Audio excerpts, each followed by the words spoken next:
அனைவருக்கும் வணக்கம். நான் உங்கள் அன்புராஜ். நீங்கள் ஒரு துறையினுடைய தலைவராக வேண்டும், அல்லது ஒரு அரசியல் பங்கெடுப்பில் கூட நீங்கள் அடுத்த கட்டத்தை நோக்கி செல்ல வேண்டும், அல்லது ஒரு வியாபாரத்தில் கூட நீங்கள் அடுத்த நிலைக்கு செல்ல வேண்டும் என்று சொன்னால் சில உத்திகள் இருக்கின்றன.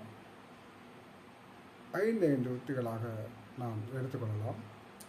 முதலாவதாக, நீங்கள் உங்கள் தலைவர் அல்லது உங்கள் குருவை விட அதிக ஆற்றல் வாய்ந்தவராக காட்டிக்கொள்வது என்பது ஆபத்தில் முடியும். அதே போலவே எதிரிகளை எவ்வாறு பயன்படுத்துவது என்ற யுக்திகளை நாம் நன்றாக தெரிந்து கொள்ள வேண்டும், அவர்களையும் பயன்படுத்த வேண்டும். மூன்றாவதாக, உங்கள் நோக்கங்களை யாரிடமும் நண்பர்கள் என்ற முறையிலோ உறவினர் என்ற முறையிலோ யாரிடமும் வெளியே சொல்லிவிடாதீர்கள். அதே போலவே தேவைக்கும் குறைவாக பேசுங்கள் என்பதுதான். 5வது விஷயம் என்னவென்று சொன்னால், நீங்கள் உங்களுடைய தனித்தன்மையை இல்லை அல்லது ஏற்கனவே பெற்றிருக்கக்கூடிய புகழை நீங்கள் நிலைநாட்டிக் கொள்வதற்காக மிகவும் கடுமையாக உழைக்க வேண்டும், அயராது உழைக்க வேண்டும் என்பதுதான்.